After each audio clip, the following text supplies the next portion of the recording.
Hey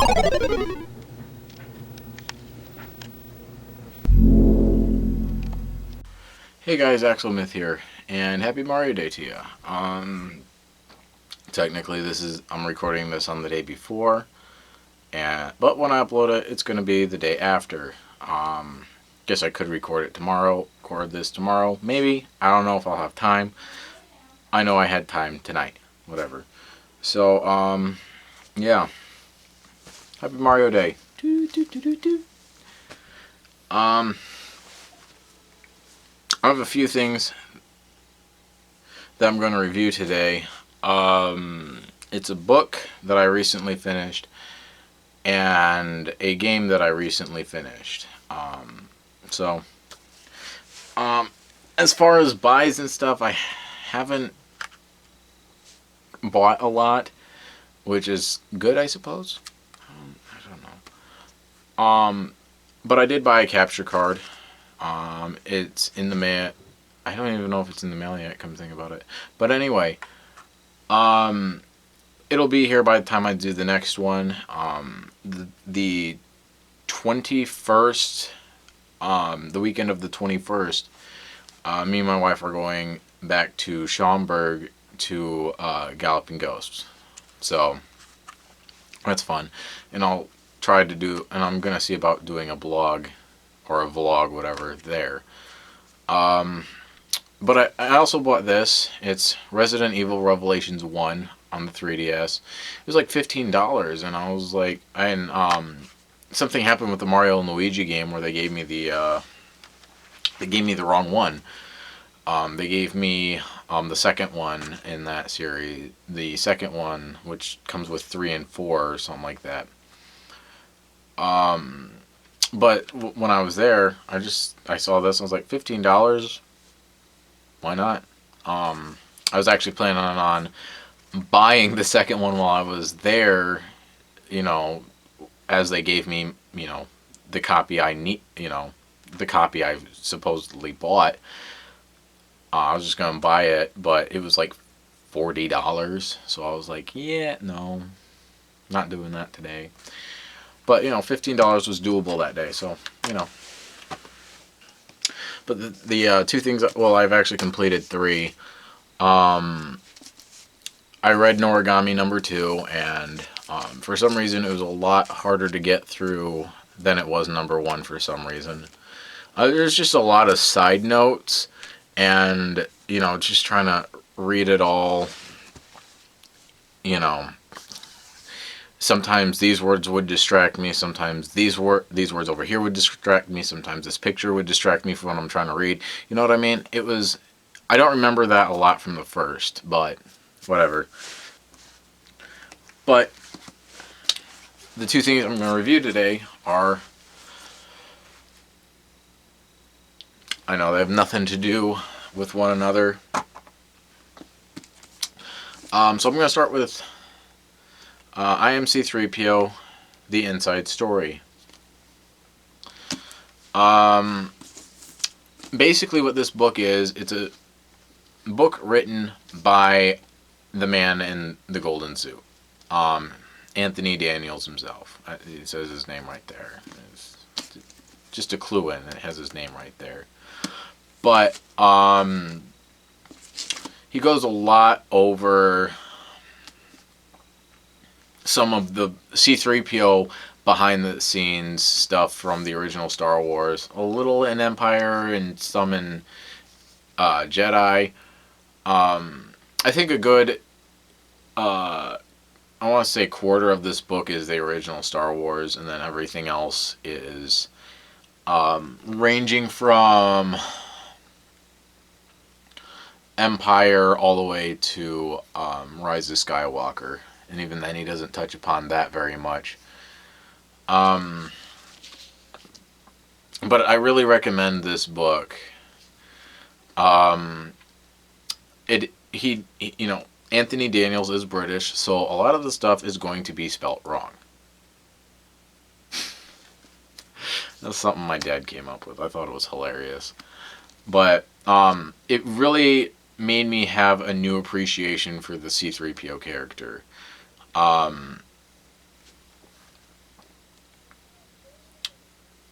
I feel like he's a very underappreciated character in all of Star Wars for, you know, for who he is. And especially he also goes into a little bit of like like how he felt in the popularity of Star Wars, how um basically when the original one happened, you know, C3PO was literally looked at as this amazing piece of tech. Like people thought that there was actually a robot underneath him, and Anthony Daniels just voiced him. And no, he suffered in a desert for like a couple months. You know what I mean? Um, and that and the like he goes into a lot of like the original costume being very uncomfortable, and you know, improvements that have happened, and even, you know, he goes into a little bit of the prequels.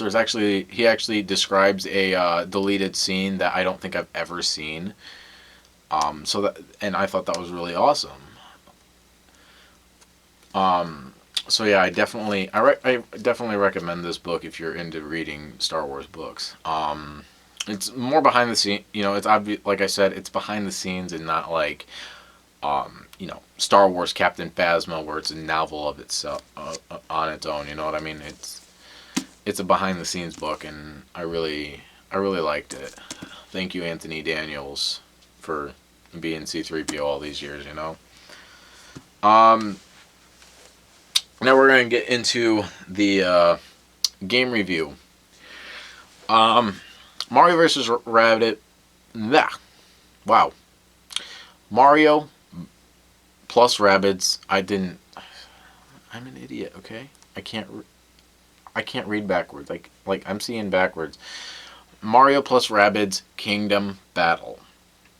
It is a crossover no one asked for, but I'm glad that they did, as I said last time. And honestly, I had so much fun with this game. To go into the gameplay, it's, like I said, tactical RPG. You're on this board and you have to move your characters around. They can only really move certain ways. You can upgrade them, which is awesome. You definitely want to do that. You can actually, I didn't find this out until I watched reviews of it, like today. You can actually reset some of the upgrades you do to the characters. So that's awesome. There's also a whole bunch of different weapons and stuff to buy for the characters. A lot of them, most of the characters only really have like two of the kind of same weapon-ish. Calling them the same is a little loose because they do different things. Like, let's say one of them makes the enemy bounce.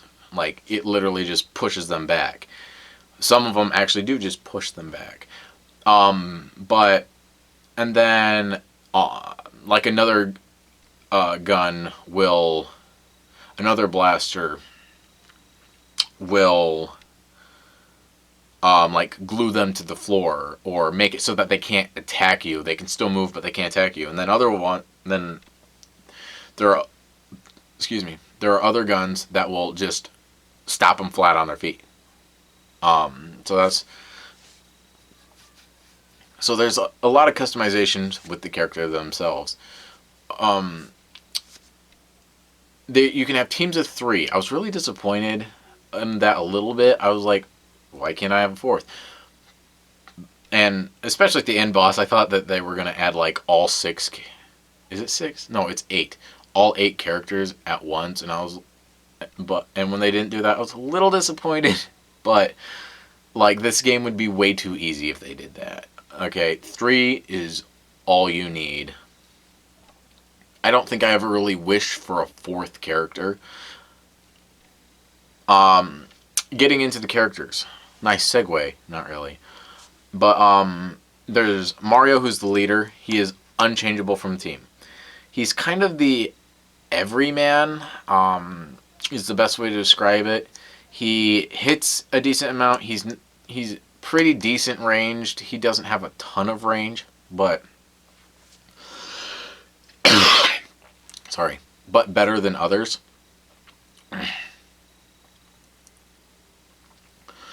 Um, and he also hits. There's physical moves as well, and he hits decently hard there. Um, then there's Rabbid Luigi, who doesn't hit with his blaster very hard, but if you level him up right, he hits about as hard, if not harder, than Mario. He also does this thing called vamp damage, which is basically like you can take life from, HP from the enemy, which is very nice. He can effectively heal himself. The only problem is that I don't feel like this game is really built around that. It can be if I'm pretty sure you could figure out a way to do that if if you put in the effort. Then there is Rabbid Peach, who is basically, I don't want to call her the white mage because as far as I know, white mages are the weakest ones, but they are like they're the best in terms of healing. She's very good at healing, but she also hits as well. She also hits as well as Mario does, which is really nice. So it's basically like having two Marios on the team, which is a good and bad thing. But she can only really heal, like, just from how like a lot of the games play out, she can only really heal once though. Because like a lot of the times the challenges or even the main story, it usually go like, I think the most is like 7 turns in terms of like the story. It wants you to do it within like 7 turns.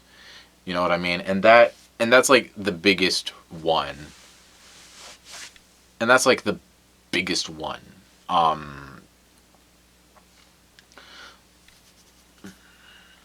Other than that, it's usually like do it in 3 rounds, do it in 4 rounds, and it takes a while for that to build back up. So like I said, you can only really do it once. But if you level it up enough, it's I think she can heal, if it's leveled up all the way, she can heal as much as 70% of a character's HP. So that's really, really nice. Next is Luigi. I'm kind of doing this in the order that you unlock them. And he is the sniper. Going back to Red Peach for a second, I forgot to mention this. She does have one long-ranged attack, and it's the same as the one Luigi has. It's the same as, like, it's like this little robot that rolls around and can explode by an enemy, and Luigi also has that. But there's not much else to say. He's the sniper. He doesn't have a lot of HP, but he hits hard. He's kind of the glass cannon, really. Then there is, I think Peach comes next, and Peach is also a healer. You cannot have 3 Mario characters on at the same time, by the way. But Peach is a healer, kind of. She has a ton of HP. She hits pretty hard. But the problem is with her healing ability is that, she has to be kind of close to somebody. She has to be really close to somebody for it to work. And you can do it more than once, which is very nice. Once a new turn happens, you can just keep having her heal. But it doesn't do nearly as much as Rabbid Peach's does. So, yeah. Next is Rabbid Mario, and he is by far the heaviest hitter, and he's the meat shield. He can take a bunch of hits, and he hits really hard. He's probably the strongest character in the game. He's not broken because there's still, because there are a little bit of limitations. That he's not super far ranged is what I'm saying, but Yeah, he's a hard hitter. And then there's Rabbid Yoshi and Yoshi, who I had no use for. I used Rabbid Yoshi once because I had to.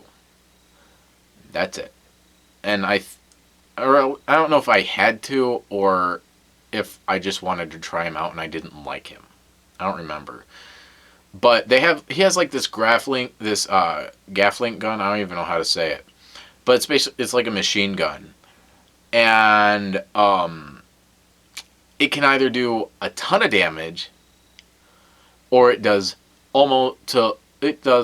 very little damage. Like I'm talking like 2 levels before damage. You know what I mean?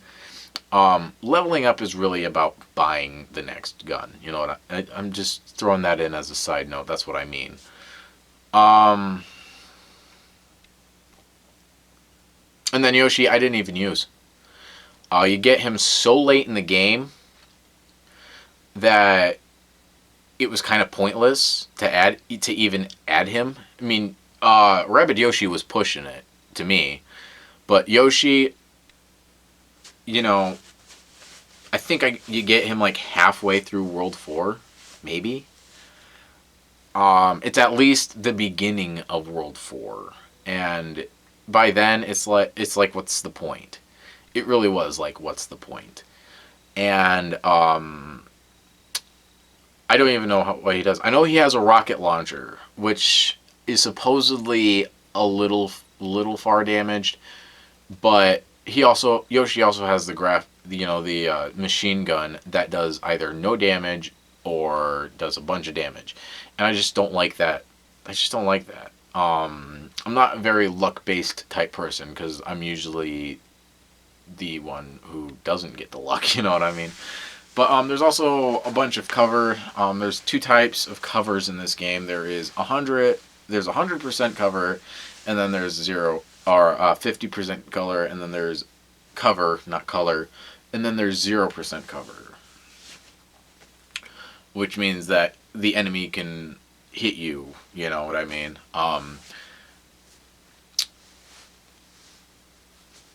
But it never feels cheap. You know, it never like even when it's like 50%, it never feels like super cheap because it never like even me who's really unlucky at these sort of things. It never felt like out of place, if you know what I mean. Um, it's kind of hard to explain. It still it all still felt like it was part of like my skill and how I was doing rather than, it being completely on luck. You know what I mean? For like the 50% cover is what I mean. Going into the characters a little bit more though. Um, there's a ton of customization in the teams of characters that you can have. The only problem is that there's really only one slot.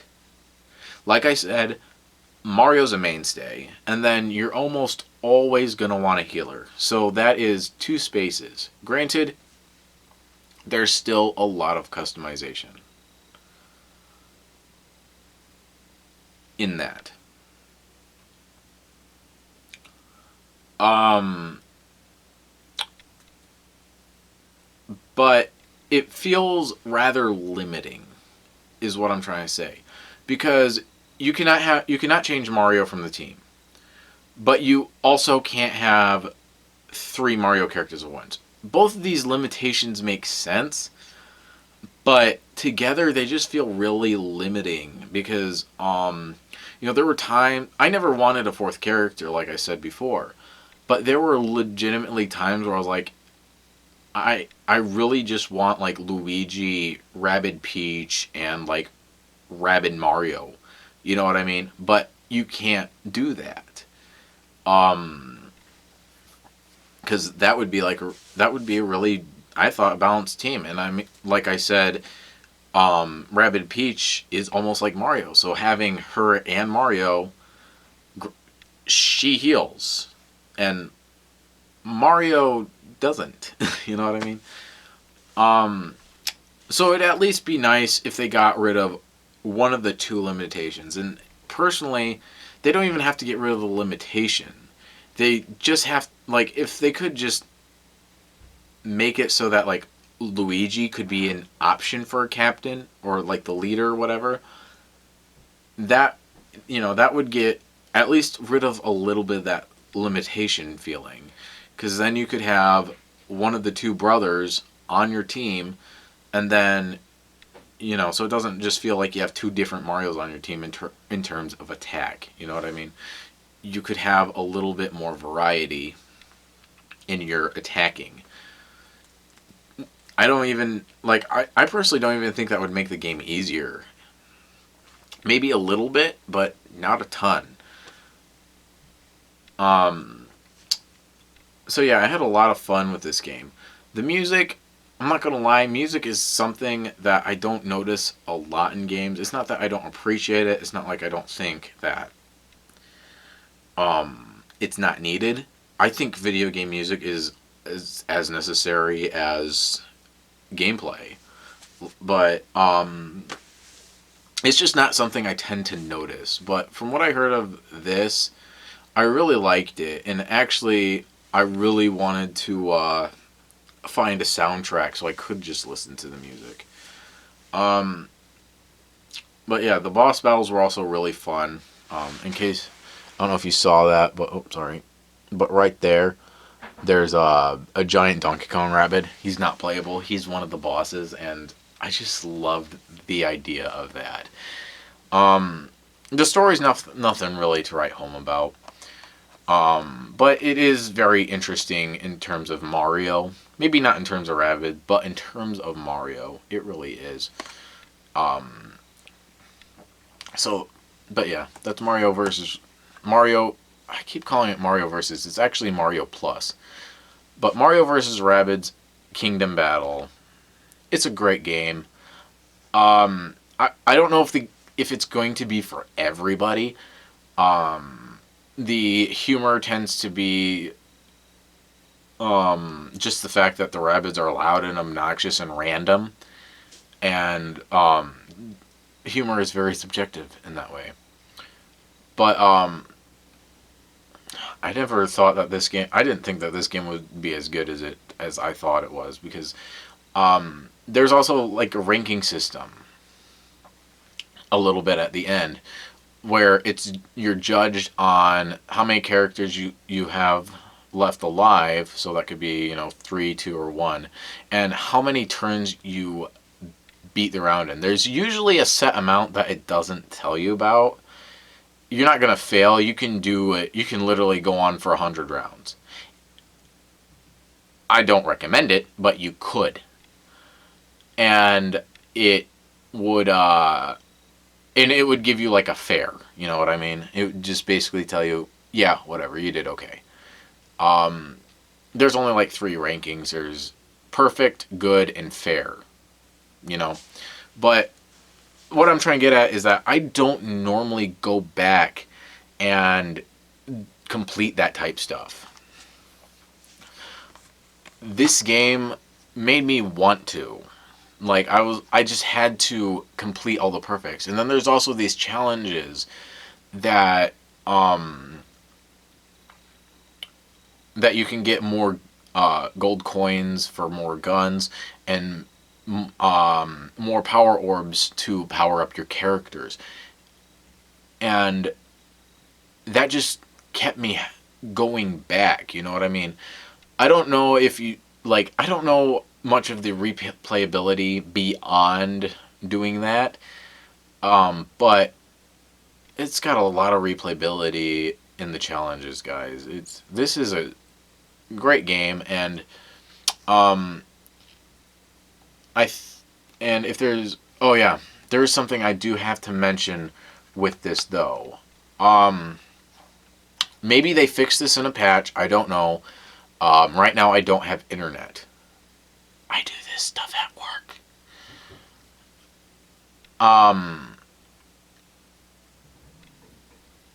But around World 3. I think it's around um, level 4, 3, 4, 3, 4, 3, 5, or 3, 6.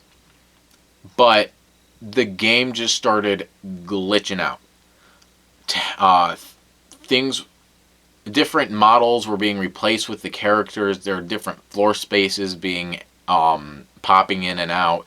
It was a mess. All right, it was a mess. Um, and then my wife had that around World 4 somewhere, but I can't. But I really don't know what causes this. It seems to be like, I think for like that World 3 place, it was a mix between um, time played, because me and my wife had been playing this game quite a lot that day, and um, and basically that section itself. I think it's like a mix between the two, because I even noticed that there was one day, I think it was even like Sunday, that I had played it a lot. I wasn't feeling super great, so I was playing this game, and I noticed that it started doing it again. So it is something to be aware. And that's actually when I was actually going back to that place, and it started doing it a little bit. That's why I think it's a mixture between two, because it was way worse the first time than it was the second time I went back to that one place. So that is something to be aware of. Again, they may have fixed it with a patch. I don't know. Discover a modern combat adventure built exclusively for the Nintendo Switch system. This is a good game. Definitely recommend it. Alright. So that's about it. Let's see. Is there anything else I can talk about? No. I was gonna talk about like my love-hate relationship with the Super Nintendo, but I just couldn't figure out much to say, other than it was basically because give me a second here, because of the way it kind of did its graphics. Give me a second here. Don't click off this video. I'm going to explain. Super Mario World was fine. I actually, I like the graphics of that one. It was the way it handled A Link to the Past and Super Mario All-Stars. Super Mario All-Stars, starting off with that one, whenever the foreground would go, the background would go also. And the foreground would go scroll real fast, and then the background would scroll real slow across the screen. And it always distracted me for some reason. It always just distracted me. And as for Link to the Past, when Link's going across the screen, everything's just kind of going past him. It looked really weird to me. I'd gotten over it because I beat A Link to the Past 3 years ago. 3 years ago now. I think it was 2016. I don't know. But yeah, it was just something that, I didn't really, it didn't sit well with me as a kid for some reason. I just like the way the original Nintendo games looked better, and even the Sega, the Sega Genesis, really. I know that's kind of weird, but it is what it is. Again, I'm over it now, but that's all that really boils down to. So I hope you join me next time around the 21st. I mean, the 21st or the 22nd might be when I record it, but it probably won't be done until like the 23rd or 24th. I don't know. I'm just because I usually record these things, take it to work the next day, and edit it, and it usually takes me this takes me like a day or two. It doesn't take long at all. And I mean like a day as in like an hour at work, like my lunch break. You know what I mean? The last thing that would like to comment upon is I started up Mario Luigi's Superstar Saga, and that game looks so amazing on 3DS. It it knocks it out of the park. I'd like to maybe I'll do this for my next vlog, but I'd like to hold the two up side by side and just show it to you so you could see it for yourself. It looks amazing on the 3DS. But yeah, guys, that's all I really got for today. I hope you enjoyed this, and happy Super Mario Day.